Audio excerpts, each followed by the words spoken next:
Hello students, आज की class में आपका स्वागत है। आज मैं आपको हिंदी सेकंड में पढ़ाने जा रही हूँ कि रस किसे कहते हैं और रस के कितने प्रकार होते हैं, रस के कितने स्थायी भाव होते हैं, उनकी परिभाषा क्या होती है, उदाहरण क्या होते हैं। देखिए, ये सब मैंने आपको समझाने के लिए एक बिल्कुल साधारण भाषा में लिखकर प्रयास किया है कि आप लोग सही तरीके से रस को पढ़ने में सक्षम हो जाएं, ताकि आपकी समझ में अच्छे से आ सके। इतनी इजी लैंग्वेज में मैंने ये नोट्स बनाकर आप तक पहुंचाए हैं। आप इन्हें ध्यान से पढ़ेंगे और बार बार इन्हें पढ़ेंगे ताकि आपकी समझ में अच्छे से आ जाएं। अगर आप एक बार पढ़ के ऐसे ही छोड़ देंगे तो आपकी समझ में नहीं आएंगे। और बोर्ड में रस जो हैं 4 नंबर के आते हैं। इसमें कहीं पर इनका स्थायी भाव पूछा जाता है, कहीं पर किसी भी रस की उदाहरण दे दिए जाते हैं कि ये उदाहरण दिए गए हैं, इनमें रस बताइए। या बोर्ड में इस तरह पूछ लिया जाता है कि इस रस का मान लो हास्य रस है, हास्य रस की पंक्तियाँ लिखिए। तो अब जब तक आप ध्यान से नहीं पढ़ेंगे आपकी समझ में कुछ भी नहीं आएगा। तो सबसे पहले पढ़ेंगे हम रस कि रस क्या है, रस किसे कहते हैं। रस कहते हैं, रस शब्द का अर्थ आनंद, खुशी, अनुभूति। काव्य पठन पाठन से आनंद की अनुभूति होती है, वही काव्य शास्त्र में रस कहलाता है। रस वह भाव है जो मानव मन में हमेशा से स्थित होते हैं। किसी कविता काव्य को पढ़ने, सुनने और देखने से जो आनंद की अनुभूति होती है उसे रस कहते हैं। ये क्या है, रस की परिभाषा है। किसी कविता यानी कि काव्य को पढ़ने, सुनने और देखने से जो आनंद की अनुभूति होती है उसे रस कहते हैं। अब आपको ये समझाना है कि रस और स्थायी भाव में क्या अंतर है। तो हमारे अंदर जिस तरह की फीलिंग आती है उसे स्थायी भाव कहते हैं, और जो इस फीलिंग का रिजल्ट निकलता है उसे रस कहते हैं। पंडित राज विश्वनाथ के अनुसार सरस अथवा संयुक्त वाक्य समूह को काव्य कहते हैं। वाक्यम रसात्मक काव्यम, रस को काव्य की आत्मा माना जाता है। अब पढ़ा हमने रस किसे कहते हैं, आप पढ़ेंगे रस के अंग या रस के अव्यय कितने प्रकार के होते हैं। अब आते हैं भरत मुनि के अनुसार विभाव अनुभाव अभिचारी संयोग दृश्य निष्पत्ति, अर्थात विभाव अनुभाव अभिचारी अथवा संचारी भावों के संयोग से पुष्ट होकर स्थायी भाव रस की स्थिति को प्राप्त होता है। अब रसों के आधार क्या होते हैं, भाव होते हैं, और भाव हमारे मन के विकारों को कहते हैं। सहृदय पाठक को साहित्य से जो रस अनुभूति होती है उसे पुष्ट करने वाले 4 तत्व माने जाते हैं। ठीक है, रस के कितने अंग होते हैं, 4 होते हैं। कौन कौन से होते हैं, स्थायी भाव, विभाव, अनुभाव और संचारी भाव। अब हम पढ़ेंगे कि स्थायी भाव किसे कहते हैं। वैसे तो मैंने आपको बता दिया कि स्थायी भाव क्या है, जो जिस तरह की हमारे अंदर फीलिंग आती है उसे स्थायी भाव कहते हैं। अब आता है स्थायी भाव। हृदय में मूल रूप से विद्यमान यानी कि रहने वाले भाव स्थायी भाव कहलाते हैं। एक स्थायी भाव का संबंध एक रस से होता है। जो भाव मनुष्य के मन में सदा अज्ञात दिशा यानी कि सुषुप्त अवस्था में रहते हैं और अनुकूल परिस्थिति आने पर जागृत हो जाते हैं, उन्हें स्थायी भाव कहते हैं।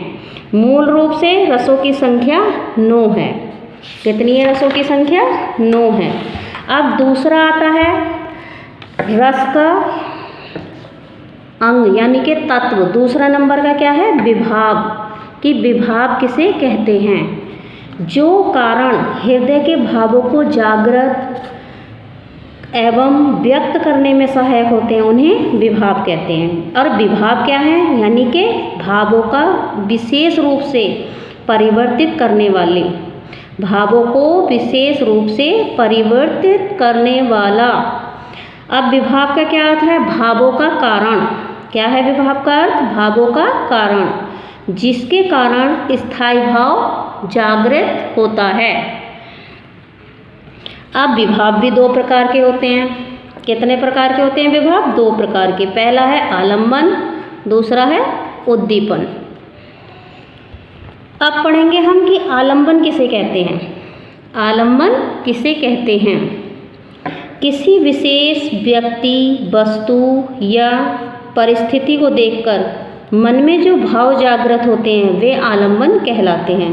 किसी भी भाव के जागृत होने के लिए दो पक्षों का होना अनिवार्य है।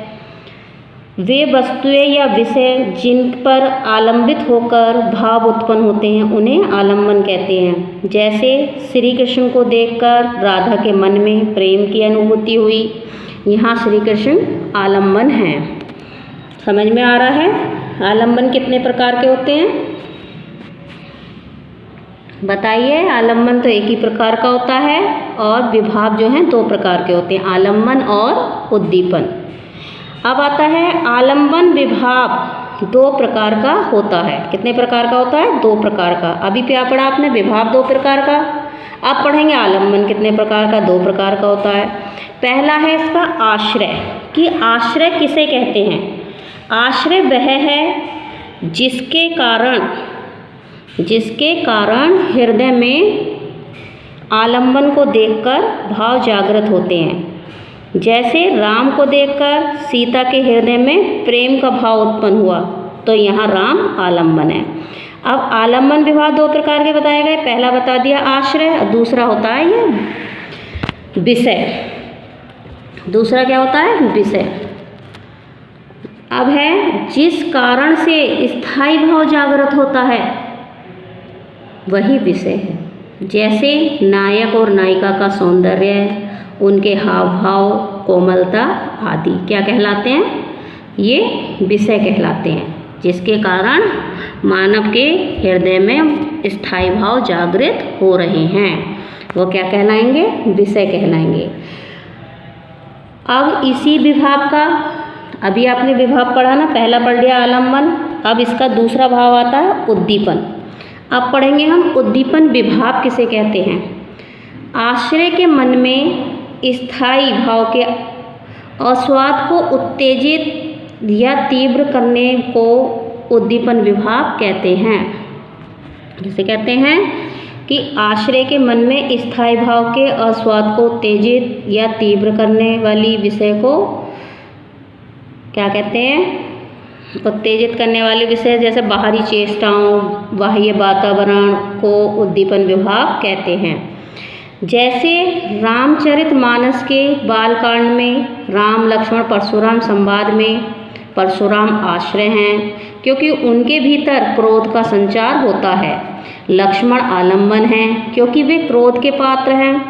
लक्ष्मण के कटु वचन सुनकर परशुराम के क्रोध को और बढ़ा देते हैं। ठीक है, आपने तो पढ़ाई है ये राम लक्ष्मण परशुराम संवाद पूरा पढ़ा है कि उसमें लक्ष्मण जी उनके परशुराम के धनुष के बारे में कैसे बोलते हैं, तो परशुराम जो है क्रोध से उनके वचन सुनकर भड़क जाते हैं। अतः हम कह सकते हैं, अतः विषयगत उद्दीपन है टूटा हुआ धनुष, और बाहरी वातावरण आदि भी क्रोध को बढ़ाने वाले हैं। अब हम कह सकते हैं कि जिन प्रेरक परिस्थितियों या व्यक्तियों के सहयोग से मूल भाव जागृत करने में सहायता मिले उन्हें उद्दीपन विभाव कहते हैं। जैसे वन उपवन, नदी किनारा, वाटिका के मनोहर दृश्य, जैसे राधा कृष्ण का प्रेम प्रकट हुआ, यहाँ मनोरम दृश्य और वातावरण उद्दीपन है श्रृंगार सौंदर्य के। समझ में आ गया आपको? आपने क्या पढ़ा कि विभाव कितने प्रकार का होता है? विभाव दो प्रकार का होता है, आलम्बन और उद्दीपन। और आलम्बन भी दो प्रकार का होता है, आश्रय और विषय। समझ में आ गया आपके? अब हम तीसरा पढ़ेंगे इसका अंग, अनुभाव की अनुभाव किसे कहते हैं? अपने आप होने वाली चेष्टाएं, यानी कि जिन पर हमारा अपना बस नहीं होता, वे क्या कहलाते हैं? अनुभाव कहलाती हैं। जैसे खुशी में आंखों में आंसू आना, भय से रोंगटे खड़े होना, क्रोध में हाथ उठाना आदि। आलम्बन उद्दीपन विभाव दृश्य द्वारा रस को पुष्ट करने वाली शारीरिक व मानसिक चेष्टाएं अनुभाव कहलाती हैं। अब अनुभाव 3 प्रकार के होते हैं। कितने प्रकार के होते हैं? 3 प्रकार के, सात्विक, कायिक, मानसिक। सात्विक शरीर की वे स्वाभाविक क्रियाएं अथवा व्यापार जो किसी भाव के जागृत होने पर स्वयं घटित हो जाते हैं, सात्विक अनुभाव कहलाते हैं। आश्रय का इन पर कोई अधिकार नहीं होता। उनकी संख्या 8 मानी गई है। जैसे स्तंभ, कितनी संख्या मानी गई है इनकी? 8। कौन कौन से हैं? पहला है स्तंभ, शरीर की गति का रुक जाना। दूसरा है श्वेत, पानी सा आ जाना यानी कि पसीना आना। रोमांच, रोंगटे खड़े हो जाना। स्वर भंग, स्वाभाविक रीति से आवाज़ न निकलना, किसी चीज़ को देखकर हम इतने डर जाते हैं या सहम जाते हैं कि हमारे मुंह से आवाज़ नहीं निकलती। कंप, शरीर का कांपना। विवरणता, चेहरे का रंग बदल जाना, कहते हैं ना इसके तो होश उड़ गए। अश्रु यानी कि आँखों से आंसू निकलना। प्रलाप, शरीर की चेतना शून्य होकर सुध-बुध खो देना। समझ में आ गया? ये क्या है आपका? सात्विक अनुभाव। अब दूसरे नंबर का आता है कायिक। सात्विक में तो आपकी समझ में आ गया कि इसमें जो है मनुष्य का अपना कोई बस नहीं होता, ये क्रिया अपने आप होती है परिस्थितियों के अनुकूल, जैसी परिस्थिति होगी वैसे ही होगी। अब आता है कायिक। कौन सा आता है अब? कायिक।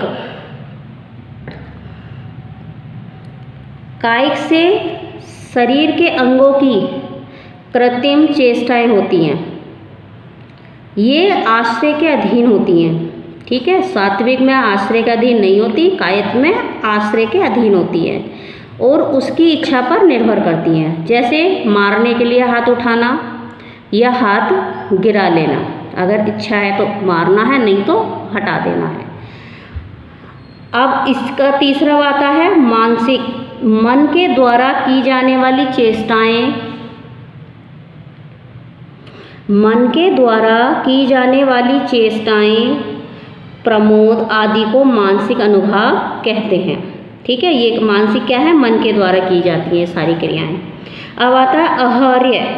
कृत्रिम वेश रचना या किसी भाव के वशीभूत होकर अपने ऊपर कुछ बाहरी वस्तुओं का आरोप कर लेना आहार्य कहलाता है। जैसे गोपियों का कृष्ण जैसा वेश धारण करना क्या कहलाएगा? आहार्य कहलाएगा। समझ में आ गया? इसमें क्या है कि कृत्रिम वेश रचना करना, किसी का रूप रख लेना, किसी के जैसे अपने आप को ढाल लेना। समझ में आ गया? अब चौथा भाव आता है आपका आखिरी, संचारी भाव। कौन सा भाव आता है? संचारी भाव। थोड़े समय के लिए उत्पन्न होने वाले भाव, संचारी भाव क्या कहलाते हैं? थोड़े समय के लिए उत्पन्न होने वाले भाव संचारी भाव कहलाते हैं। संचारी भाव प्रत्येक मनुष्य के मन में उठने गिरने वाले मनोभाव हैं। ये स्थायी ना होकर क्षणिक होते हैं कि कभी कोई सा उठता है और कभी कोई सा। समझ में आ रहा आपके? इनकी सत्ता स्वतंत्र नहीं होती, ये किसी न किसी स्थायी भाव के साथ होते हैं। संचारी भाव स्थायी भावों के सहायक होते हैं जो अनुकूल परिस्थितियों में घटते बढ़ते रहते हैं। संचारी भाव संख्या में 33 होते हैं। अब इनके 33 है संख्या, तो कौन कौन से हैं ये 33? ये बता देती हूँ मैं आपको। जैसे निर्वेद, आवेग, दैन्य, मद, जड़ता, उग्रता, विबोध, स्वप्न, अपस्मार, मरण, अश्लीलता, अमर्ष, अहित्था, औसुक्यो, उन्माद, स्मृति, मति, व्याधि, ये 3 हो गए हैं व्याधि तक। लज्जा, हर्ष, असूया, रति, चपलता, ग्लानि, वितर्क, श्रम, मोह, गर्व, निद्रा, शंका, संत्रास, विषाद, चिंता। ये क्या हैं? 33 स्थायी भाव हैं जो मनुष्य के मन में परिस्थितियों के अनुकूल उठते गिरते रहते हैं। ये क्षणिक होते हैं। 1 मिनट में क्रोध का भाव मन में उत्पन्न हो रहा है, दूसरे ही पल किसी बात पर अगर हम किसी बच्चे पर क्रोध कर रहे हैं और वो थोड़ा सा मुस्कुरा देता है तो हमारे अंदर भी एकदम से हमारा भाव जो है वो परिवर्तित हो जाएगा। पहले क्रोध का भाव था और वो थोड़ी देर में मोह का हो जाएगा। हमें भी उसके ऊपर प्यार आने लगेगा, फिर हम अपना गुस्सा बंद कर देंगे। समझ में आ गया? ये थे आपके रसों के अंग। 4 प्रकार के अंग होते हैं जो मैंने आपको पढ़ा दिए हैं। अब आता है रस और उनके स्थायी भाव। रसों की संख्या मैंने आपको बता दी थी 9 होती है। पहला है श्रृंगार रस जिसका स्थायी भाव है रति। दूसरा है हास्य रस जिसका स्थायी भाव है हास। करुण रस जिसका स्थायी भाव है शोक। रौद्र रस जिसका स्थायी भाव है क्रोध। वीर रस जिसका स्थायी भाव है उत्साह। भयानक रस जिसका स्थायी भाव है भय। बीभत्स रस जिसका स्थायी भाव है जुगुप्सा यानी कि घृणा। अद्भुत रस जिसका स्थायी भाव है विस्मय। अब ये जो इसमें है शांत रस, इसके 3 हैं स्थायी भाव। कौन से हैं? निर्वेद, सम, वैराग्य। है एक ही चीज़, नाम इनके 3 हैं। ये हो गए आपके 9 रस और उनके स्थायी भाव। अब 2 रस जो हैं अलग से आते हैं। कहीं कहीं तो रसों की संख्या 11 कहलाती है लेकिन होती 9 ही हैं। ये जो रस हैं बस यही मेन रस होते हैं, लेकिन वात्सल्य रस और भक्ति रस अलग से आते हैं। इनकी संख्या शास्त्रों में अलग बताई गई है। वात्सल्य रस का वत्सलता, बाल रति, संतति रति। भक्ति रस का है इष्ट देव, विषयक रति, भगवत रति। ये मैंने आपको रस पढ़ा दिए और उनके स्थायी भाव पढ़ा दिए। अब अगली वीडियो में मैं आपको इन रसों की परिभाषा, ठीक है, और इनके उदाहरण पढ़ाऊंगी। जितना मैंने आपको पढ़ा दिया है उसे ध्यान से पढ़िएगा और अगली वीडियो में आप पढ़ेंगे रस कितने प्रकार के होते हैं, उनकी परिभाषा क्या होती है और ये किस प्रकार से पता चलता है, किस प्रकार से आप पहचानोगे कि इसमें कौन सा रस है। इसकी पंक्तियाँ हम अगली वीडियो में पढ़ेंगे। Thank you.